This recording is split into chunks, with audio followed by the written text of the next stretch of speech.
ตำนานก่อนมีชื่อว่าทหารห่วงแฟน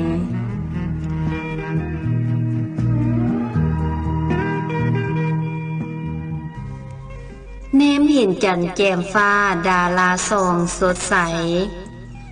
ใจอ้ายวนเวียนคิดหำคะนิงหนวลน้อง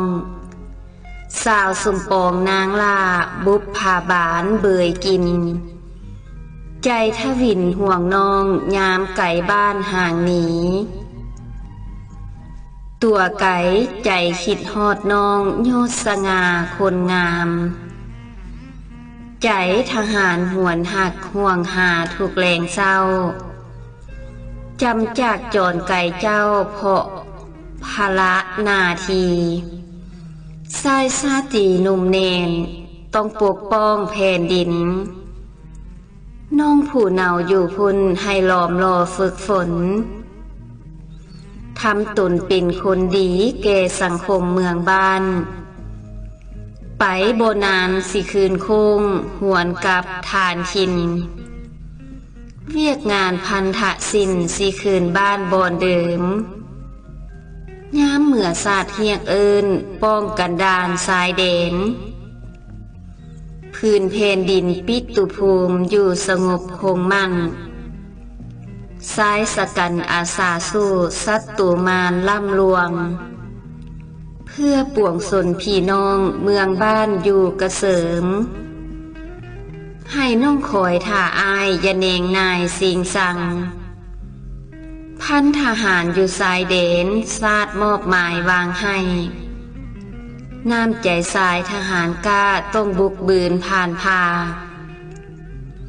หักษาดินด่านดาวลาวน้อยผิกขี้หนูสำเร็จหน้าที่แล้วจะคืนห่วมเฮือนหอความหักยังเหมือนเดิมโบเปลี่ยนแปลงเปปีนตราบใดดินเคียงฟ้าดวงดารายังใส่ซองความหักอายและน้องบ่มองเศร้าเสื่อมสูญดอกหนา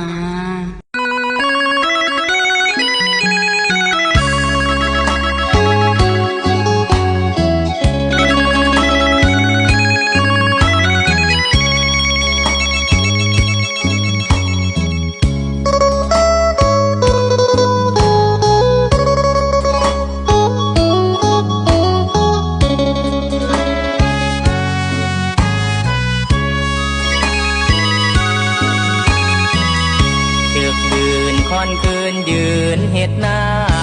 ที่อย่างสมศักดิ์ศรีหน้าที่ทหารภาระพิศาจมอบหมายแม้นตายอายบ่ได้ยานเมื่อชาติต้องการทหารต้องไปเดือดดื่นปันใดหัวใจกล้ากันฝนลมสนั่นหนาวสั่นทางกายอยู่ผู้สูงสันเพื่อไหลผ่านทุลากันดานหน้าดีอายยิ่งคิดทอดลายย่านน้องจะโลฝากใจผ่านสื่อมือถือมาหายินเสียงว่าจะน้องว่าเป็นห่วงดีใจหลายเด้แนวหน้าแนวหลังน้องยังห่วงยิ่งหักยิ่งห่วงห่วงชาติห่วงนางด้วยใจคืนฟ้าเหน็บหนาวแสงดาวสว่างผู้พาปากกวงให้ยังเคลื่อนไหว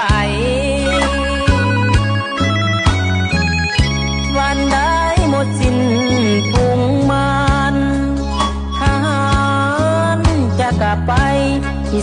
2,000 ว่าสลองใส่ใหญ่ร่วมกับ3 วัยให้น้องจงรอ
แส